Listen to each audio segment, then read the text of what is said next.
morning, good afternoon, good evening, wherever you are in the world. My name is Ingram Jones, and I have with me the former heavyweight champion of the world, Chris Bird. Chris, how are you? Hey, I'm doing good. How you doing? Good, champ, I'm good. I always love to talk to you when the big fights are around, especially when we're talking heavyweights. And there's a big fight this weekend in the UK.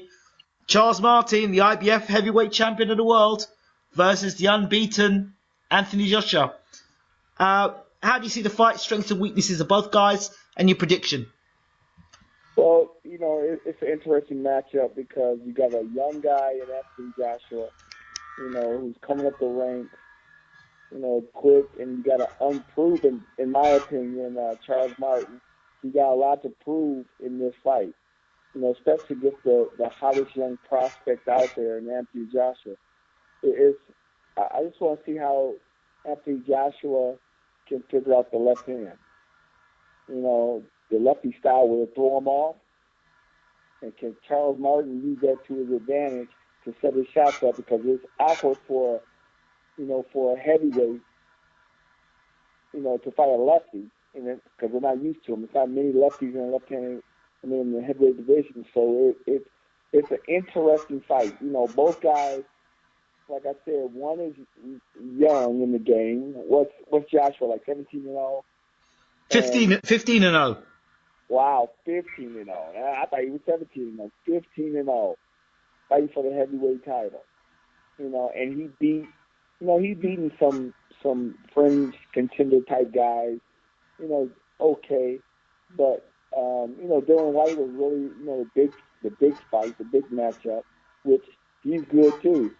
But still, it's a lot of heavyweights out there, and they get criticized for not being a deep division. I think it's a lot of good guys out there, and this is a major step up for both guys.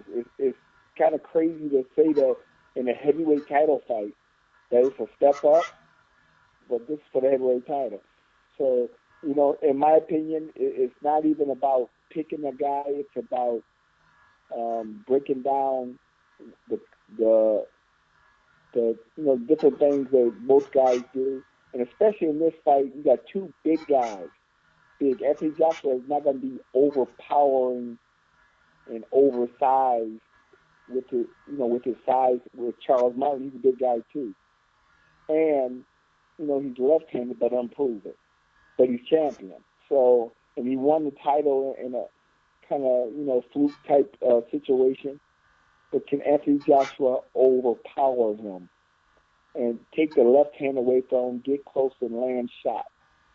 And can, Charles Martin keeping that range, hitting the shots, throwing him off with his left hand style, and get the victory that way? So it's really an interesting matchup. I mean, very interesting. I obviously, I favor the young, hungry, undefeated. We're both, undefeated, but young, hungry Anthony Joshua. I just think his momentum, is going great. But it's really a toss-up fight because we don't know you don't really know what's happening.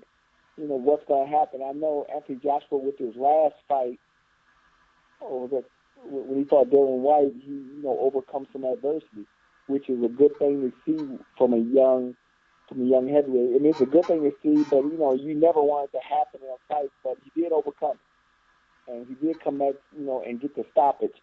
So, it's a toss-up type fight. I don't know what to expect. I really don't. It's a heavyweight title fight where, anything could go on. And I think Charles Martin coming over to England, wanting to prove that he belongs not only in the division, but belong as a champion in the division. And he has a lot to come over and prove to all of boxing that he is the guy in the heavyweight division. Okay. Another fight that's just recently been announced, I don't know if you're aware of it, Eddie Chambers is going to fight Gerald Washington, April 30th. Yeah. What do you think? Wow. Well, Eddie Chambers, he's a guy that he can fight tall guys, certain tall guys. And like a Vladimir Klitschko, he really couldn't. Vladimir know how to use his strength, his height, his reach to his advantage. But Eddie has beaten some other taller guys. I think with Gerald Washington, he's a little bit inexperienced going against Eddie Chambers, and if he can keep his height and reach and size and distance, that's a major bonus for him. But with his inexperience, he's looking like he really can. And with Eddie Chambers' experience, if he can start touching Gerald Washington and getting to him, just with his, he keep his hands up, he let guys throw at him, but with his speed, he start connecting. It's gonna be a long night for Gerald Washington because Eddie is back at the natural weight he feels comfortable, which is heavyweight, and he fights those guys good. He's still a fast heavyweight and pretty crappy in the ring with a lot of experience. So, another interesting matchup. Can the big guy keep the height and reach and the size, keep it at his advantage, and not allow the smaller guy, much smaller guy, to connect with fast hands and counter punches? Very interesting. What's been going on with yourself recently, Chris? Well, I train boxers. I have a few boxers I train, and it's pretty fun. We have a cigar line with four heavyweight champions that are coming together. That actually we do everything together. I mean, if one of us goes speak, we all speak. We're just out there, trying to reinvent ourselves. Boxing not over with. We're very much involved in boxing. And eventually come out with our own boxing gear line, like with cups, headgear, everything. It's gonna be heavyweight champ.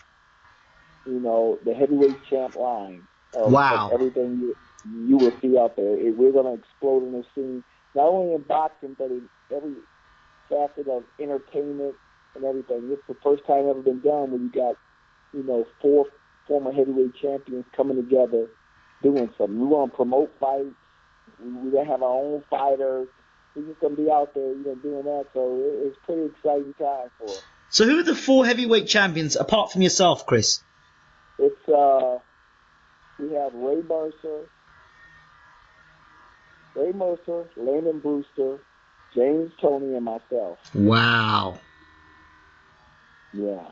So we've already launched our cigar line, and it's we're gonna do another relaunch and really get it out there. And it's some pretty cool stuff, man. And I just think with us coming together, we're gonna do a lot of things, not only for boxing, just in general with entertainment. So it's a fun time, man.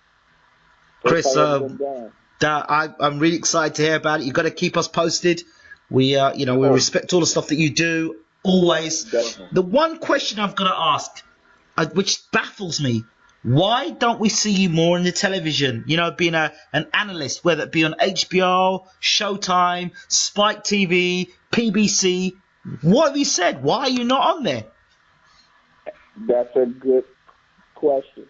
Who you upset? And it's funny because everybody asks me that. Well, why are you not on there breaking down fights? I was like, I've never been asked. And I'm like, I thought I was more than qualified. I know my boxing. I've been boxing since 5 years old. I know styles. I'm not, nobody's perfect in knowing everything, but I do know a lot about boxing. And that's something I would love to get into, just commentating and breaking down boxing on air, for the fans. And that's what I really love to do. That's one of my passions, is breaking down boxing. I want the fans to get a realization of how styles match up and how styles are matching up during the course of a fight. Because everything changes. We don't know how hard a guy really hit you hit by him. So that can change your mind about what you think about doing. And I'm the type of guy that see that. I mean, I just study boxing. I'm constantly, involved in watching all these different fights, studying the styles, seeing what could be. And I never pick, a certain guy. I may favor him, but I never pick him to win because you never know what's going on. Like I just said, hey, one guy said this guy can't hit hard, but I get in the ring, he hit hard to me, and he can change everything about your style. So, you never know what's going to happen during the course of a fight. Chris, this is why I love to call you and ask for your prediction, because you know how to break a fight down. You make it quite clear and very simple, and it's great. And I really appreciate you and all the time you take to, in your busy schedule to talk to Bayloric TV. So we really appreciate you. Oh, man, I appreciate you calling. I love doing it. Appreciate it. Thanks a lot. Chris Bird, thank you so much once again for talking to Bayloric TV. Yep, thank you. Take care, champ. Yeah, you too. Thanks. Bye-bye.